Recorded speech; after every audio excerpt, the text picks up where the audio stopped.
driving down south for me fishing for as long as I can remember now. It's like over 10 years, you know. Started in Oxford, really. That's like 140 miles for me. It's never even fazed me, you know, just because of the fish there, always down there. It's like 140 miles to Oxford. Every mile is just like fueled by them fish that, you know, the ones that you really want to catch and put in the album. If anything, it gives me time to think about my approach and think about the lake, obviously looking at the weather conditions previous and, you know, just thinking about what's going on. I always think you fish a lot better, you know, you always hear lads that are further afield, especially the northern lads, you know, do really well down south, and I think it's because they put in extra effort on the lake, you know, because they're travelling all that way and they've only got a set amount of time and they've got to go all that way back, whereas when it's on your doorstep, it can almost sometimes become a little bit lax. For me, it's that one fish that powers me to drive all them miles, and yeah, the baby black was definitely one of them.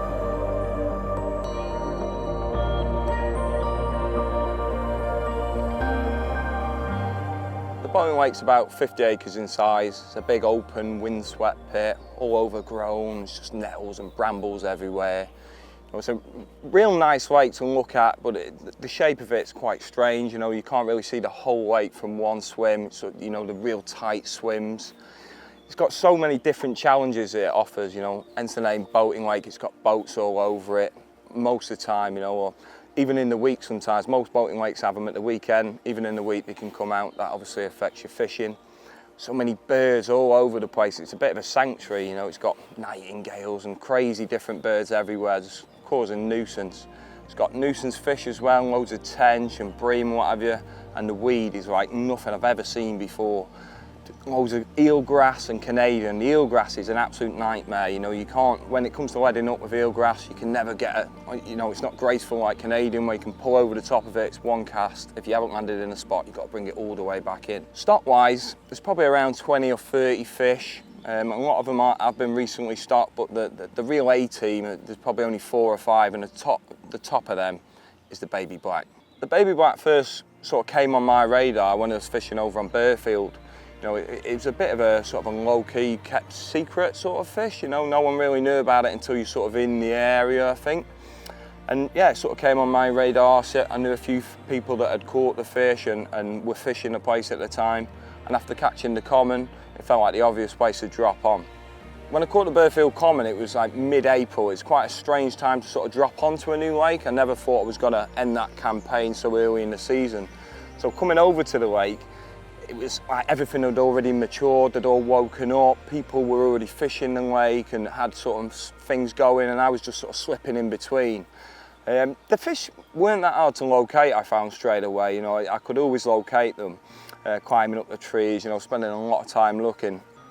When I first come on, a lot of the lads I found were quite static anglers, and all the swims, as I said, were all quite tight. They didn't really offer great views of the lake, so I found myself reeling lapping the lake and to offer them good views so I could see where the fish were.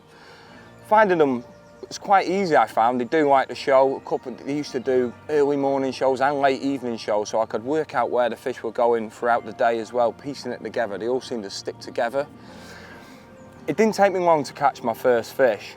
I found them just sort of sun themselves over the top of a shallow bar. Got a couple of rods out in the zone, and the next morning I had an absolute mega fish. I didn't even actually know that the fish was in here until it was in the bottom of my net.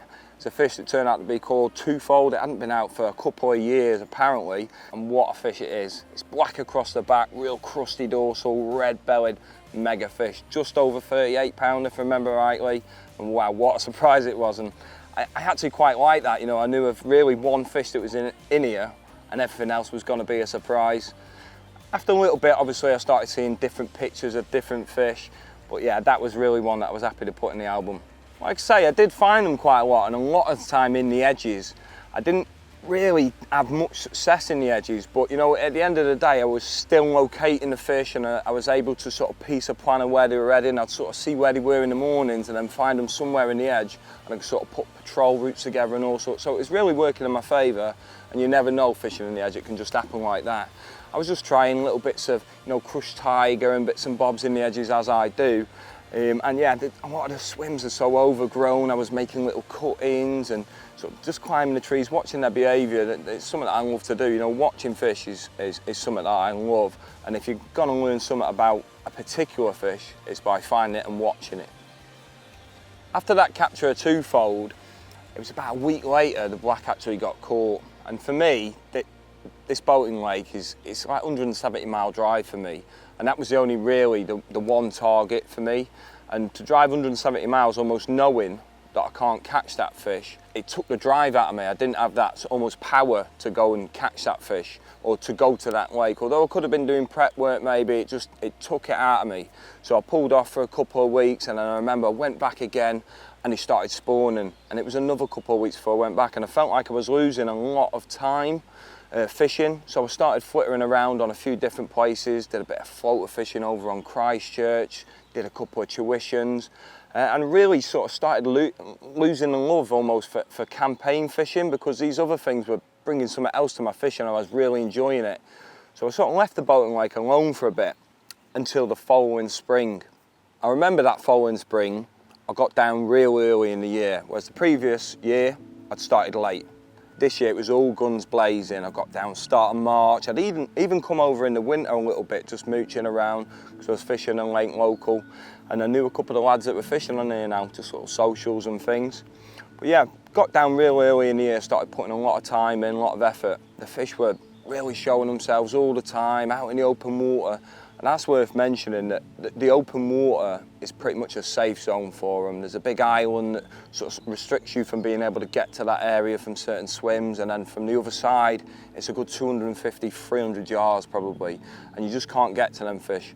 But eventually they would move off and I'd be following them. I was dancing round loads. It felt like I was almost wasting my time, but I knew all these swims that I was getting in, I was getting notes. I was logging everything, the spots were getting logged, and I knew that them logs were always gonna stand me in good stead for if I ever got back in that swim when the fish were there, I had a good chance of getting on them real easy. I remember that spring quite well. It was almost the same as the one previous. I felt like I was wasting a lot of time because the fish got caught, I'd pull off again, he started spawning, pull off again. I did catch one common, small common, probably around mid-20, real nice one. But apart from that, very little happened. The weed got real bad, the clarity of the water went really bad. It goes like a pea green soup, and the condition of the fish isn't great either. I did do a little bit in the summer, and I had a couple little commons. I only did self-takes with them because they were only stockies. And again, I started footing around because I was starting to lose that love for it again, you know, because everything was just against me. It'd either get caught, as I say, or it'd be spawning. The clarity wasn't there, the weed was horrendous. Everything was against you, and, you know, I'm not afraid to admit it was almost beating me up in one way, but common sense told me that it was just a matter of time and hit it when the time was right. So after them couple of ones in the summer, the clarity and the condition of the fish really just dropped off. It wasn't nice fishing. The fish were just sort of in like a docile mood because of that pea green soup water. So I pulled off again, and it almost felt like I wasted a couple of springs almost. And it was in the back of my mind. I didn't want to leave it behind, but I felt like my spring fishing could be probably better put to use somewhere else. I didn't get back onto the boating lake until that winter. I felt like no one had really done much in the winter on here, and it's quite a shallow lake. It's only 5-6 foot in most places, and predominantly, usually, shallow lakes fish quite well. And I remember that previous winter when I had a couple of socials, I actually found the fish in some shallow water showing on a hatch. It was like February, it snowed not long before, so I thought there's a good chance these fish keep moving in the winter. I was doing a lot of tuitions leading up to that winter over in Oxford, and the lake's not too far from there, so I was doing a lot of baiting missions, coming over baiting through November. I eventually ended up fishing on a couple of big winds that pushed into that swim where I was baiting, and a couple of weeks later, after all that hard work, the fish actually got caught from that swim, but not by myself. I was a bit gutted in it. It almost sort of set it home for me and put the final nail in the coffin as such, and just thought, you know what, this spring I'm not going to waste, I'm going to go elsewhere. So that spring I decided to fish Dinton, white swan in particular. The reason for that is because I felt like with the boating lake it was a one fish, you know, and if it got caught, like I've already said, I felt like I was wasting my time, or I just didn't have that drive, the energy to drive all that way, put in all that effort for no reward or to be able to catch the fish that I wanted. White swan, it's got a lot of big fish in there, so if one got caught, there was still plenty for me to go at. That's what I started doing. I heard that it was really good in the edge, not many people did it, and that's what I really wanted to tap into, because I knew that's something that I enjoy. I was doing loads of tree climbing, finding fish in the edges, you know, using a baiting spoon, getting little rigs in. I really felt like I was back in my own way of fishing, really been enjoying it. You know, I was hunting the fish out, finding them, putting in little approaches and catching them. But before I knew it, the lake had closed for spawning. They have a bit of a traditional close season on there. As soon as they start spawning, they'll shut for a good number of weeks until June 16th, give them a rest. It sort of left me with nowhere to go really, and in the back of my mind, the Bolton Lake and the baby black was just niggling, you know, and I just felt, you know what, I know a few lads that were still sort of fishing it, and I knew that I hadn't heard that it'd been out. It'd come out real early year, so I knew it was due. The moon was looking good, the weather was looking good, and I thought, you know what, I'm gonna go and have a little go for that baby black. I had 2, possibly 3 nights ahead of me fishing. Like I say, everything was just looking spot on weather-wise. I got down, it was a real strange time to get down to the lake. For me anyway, generally I like to turn up in the night or in the morning, you know, they're the show times. That's when you're gonna really find them fish, especially on the boating lake. They really do like to show themselves in the morning. But, you know, I was getting down there regardless. I turned up around 2, 3 o'clock and I didn't find anything. I did a lap, and I even remember ringing one of my mates, my one good mate that I knew was doing quite a bit on here.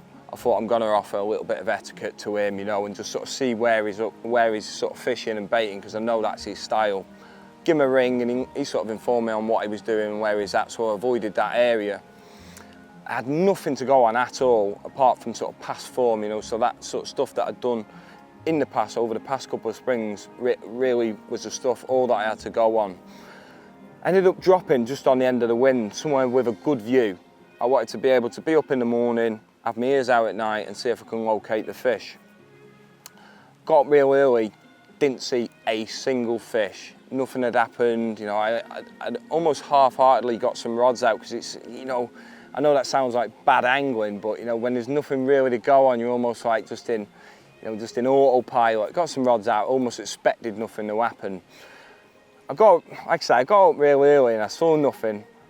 Ventured down to one of my mates' swims, and his swim had a little bit of a better view. We sat there having a brew, and like I say, we were on the end of the wind, and I remember I was hawk-eye in the water, as I always do, and right down the bottom end of the pond I just saw a big spray. Didn't see anything else but the spray, and I sort of looked at my mate, and he was just stirring a brew. He hadn't clocked it, and I almost just sort of went, yeah, I'm going to leave the brew, mate. I'm just going to get off, walk, go and have a look for him, you know, just sort of one of them. Snuck out the swim, and as soon as I got out the swim, I bombed it all the way around. And like I say, this place is overgrown, you know, it's no easy sort of run, you know, I'm sliding everywhere and running through all the brambles and nettles and that to get down the other end of the lake. You have to go out onto the road, blind bends everywhere, and I've got to the swim out of breath, absolutely, you know, dripping wet, and I'm like, looking out there.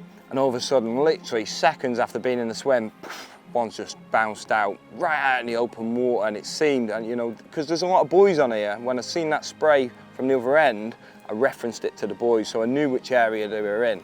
And then again, I've seen another one, I've seen another one.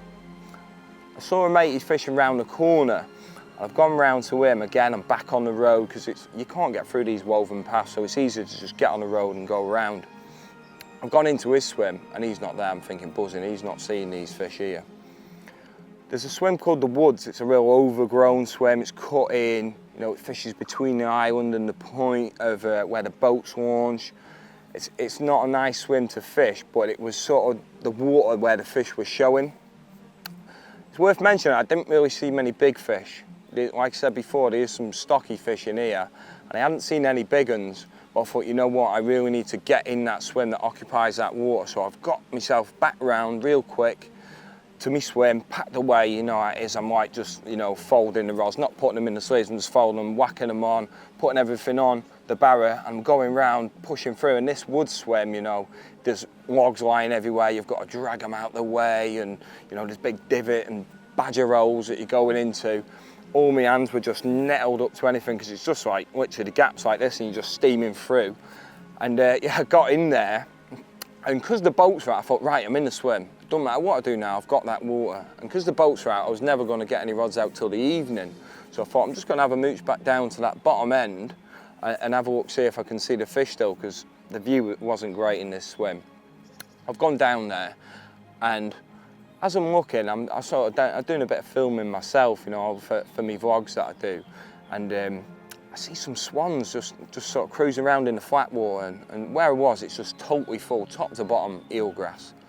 And these swans are like pecking into the water, attacking what was below them, and I know what that behaviour is. That's big fish. You know, because they've got cygnets, they're really protective over the young, and they only do that with big fish. I've seen them meet, you know, around 20-pounders and things, and they're not really bothered, but these big fish, you know, are bigger than the cygnets. So yeah, they were attacking them really aggressively. I've actually got it on camera there. And then after that, I see a really big black crusty dorsal come out of the water, and I knew that this was the ones that I wanted, hence why I was seeing the small ones out just into the wind line. These were sat on the back of the wind in this shallow water that was just weedy. It was just safe, it just felt right, and I thought, I need to get my tackle. I've gone back to get my stuff from the wood swim, another hike, you know, coming back the way I came. It was torture, believe it or not. On the way out the woods, what's happened? Flat tire on the barra. You know, it's like everything was just saying, don't move, you know. Everything was against me, but I had to do it. I've had to unload all my tackle, I had to do 2 loads carrying it, and then just left the bed on the barra, pushed that round, and I was, you know, without swearing, I was dripping, dripping with sweat. But it was all worth it. Once I got there, I sort of sat there, and obviously the boats were still out, so I've literally just kicked back, cracked a little cold can of Foster's as I do, and just thought, you know what, take your time now, no rush, because I'm not going to get any rods out on these fish. I'm going to let them venture out. Sat there just chilling out, watching them. They were going up and down, same line, and I could see they were pushing through the weed, and then there was the odd little almost depression in the weed, and I was sort of eyeing things up the whole time, just sat there and spent probably a good couple of hours before I even made a move in the swim. As soon as I felt like the fish had moved out, I'd not seen them for a good sort of 10-15 minutes, I thought, you know, I've got a little window here. Obviously, I've got everything prepped, ready to go on the bank while I'm doing this. Got the leading rod out, waded across this little, there's like a channel that you can wade across and then come up onto the shallow ground, and had a good lead about. Couldn't find any spots apart from one off to the right, which I'd noted in a previous year. I even had to go and get my old phone out of the van and get my old notes out because I'd had a new phone since. And I found it. It's a little gravelly hump off to the right, so about 2-3 o'clock. I felt like that one spot just wasn't going to be enough. You know, I wanted to have at least 2, maybe even 3 rods out in that patrol route, you know, because little holes in the weed, you know, if they don't pass over it, you've got no chance. And I knew the birds were going to be a problem. Last thing I wanted was to get taken out by a bird in the night, and next minute I've got no rods in the water.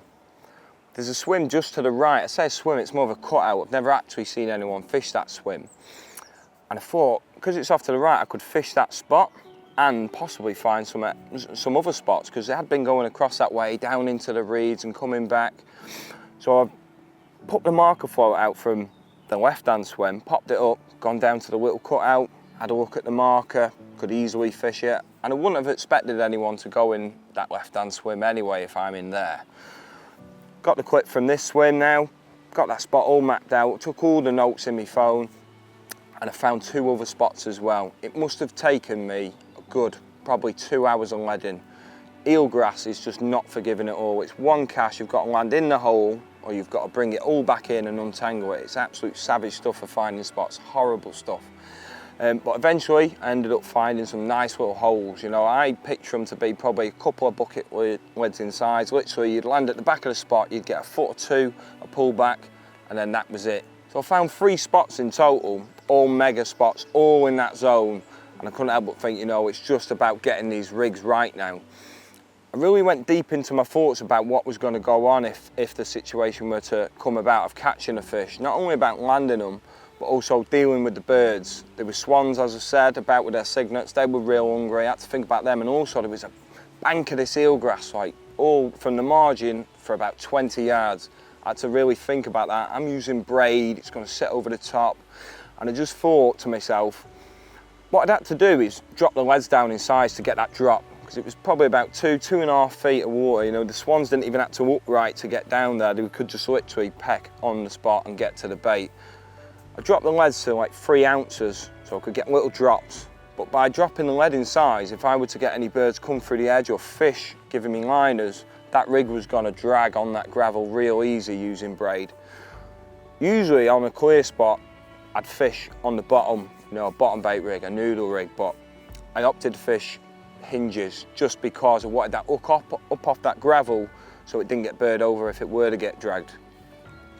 Probably took me 10, 15 casts at least per rod to get them absolutely bang on, and I knew by using the hinge and a little lead I could get that drop and almost just give it a little pull just to make sure it was on that gravel before the rig had set down under the bottom, and every single one I got right. Spent so much time, but you know, once you've leaded up for so long, once you've put 2 or 3 leads for a swim, you know, you may as well just keep going till everything's bang on. The rods went out real nice and then the baiting started. As soon as that spawn went out, them swans were on it. You know, they're not stupid. This lake doesn't get fished much at all, doesn't see loads of bait all the time consistently, so any food going in, obviously, especially when the swans have got cygnets, they're going to be on it. So that was the next challenge. Feeding them swans, I must have fed them, God, I reckon 10 kilo of all different sorts of stuff. I'd kept feeding them in the reeds to the right, they'd come in, they'd eat it, and then they'd just get attracted to the spawn automatically. And then after, as soon as it got all the way over, I'd get a couple of spawns out and fire them, and just kept it like that really. And then eventually I even found where the nest was in the reeds, and I just went in there and just piled a load of bait in there to fill them up, and they stopped. So I just knew that I had a good chance. If them fish came back, it was game on. I sat up quite late in the oak to hear a fish. I was just dancing around on my phone as I do. I don't like to watch videos and that in the dark, you know, because then my ears are affected. So replying to messages and things like that, and I've heard one scatter out to the right, like that, and I thought, that's not far from that right-hand rod. I reckon that was about probably 11:30. It's about half an hour later, I've had an absolute sort of savage take on the right-hand rod, and as I got to it, it's almost up and down, and when I was playing it, it felt almost tensy, and I can't exactly say that it was definitely a carp. Well, I couldn't, and it come off pretty quick. You know, it took a little bit of line, it was tap, tap, tap, and then it was off. And I'd lost it, and I thought, what do I do now? Do I risk trying to get that rod back out? And I thought, there's been disturbance in the area, why not? So I've tied up a fresh rig, fresh bait on. I was just using krill 16 mils. You know, I didn't want nothing too bright and blatant, so it just matched the hatch. It took me like 2 or 3 casts, which I was more than happy with. It was quite I had a nice horizon, so it was quite calm on the back, and I could see the splash of the lead going in. It was brilliant, and I got it out. I was more than happy with that, and I ended up drifting off to sleep that night, and it was about 4 o'clock in the morning, and I've just woke to an absolute savage take on the left-hand rod, the spot that I'd found from that left-hand swim, and it was off, and it was just taking line, and I almost knew that it was that fish from the off, just because of the battle it was taking on the surface. I'd known this fish, a few lads that caught it said it really scraps on the surface, and it was doing all these things, and I could tell it was a real powerful fish. I had a good old battle with it, and then it got into a load of weed, and it almost just coming towards me, wobbling its head like this, and then I started to make out a shape just coming through the weed. And because my other rods are going over the top of that weed and it had kited, it picked up the other rod. And I was in a bit of a drama. I thought I could easily lose this fish. You know, it was almost one of them thoughts where you think, any minute now this hook's just gonna go. And what I eventually had to do was wind forward with the fish, grab my other line and pull that at the same time. Wind forward, pull that at the same time, and I just got into a rhythm doing it.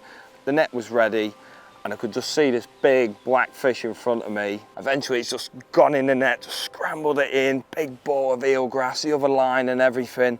I've just lifted the net up, looked down, and there she was, the baby black. Honestly, absolutely blown away. Wow, I was buzzing. What a morning, like, to paint a picture, you know, it was mega, you know. I just had it propped up in the net, I didn't want to rush. Got on the phone to Dan, you know, woke him up real early really, but you know, Dan being Dan, he answered the phone and he was coming straight down. Ended up unhooking it in the net, got it out, slipped her into a sack, didn't bother weighing her or anything, didn't want to cause too much stress, just put her in the margin, brought the other rod in and just sat there, you know, got the kettle on, sat there, and literally the sun rises straight in front of that swim, and it was just a mega morning. The colours were like insane. Dan got down, and a few of the lads had gathered round, put a few sort of calls out and that, and yeah, we got her out, got her on the scales, and she was 45 pounds, 6 ounces. And wow, was she looking mega, you know, it's just, hence the name Baby Black, it's just black across the back, and no picture ever does it justice, you know. It's got these almost embedded scales, all these little starburst scales down one flank, and you know, that chocolatey brown all down. Oh, it's just a mega carp, like, and to see it in the flesh is something else.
Lifted him up for one last look, and it is an absolute mega carp in every way.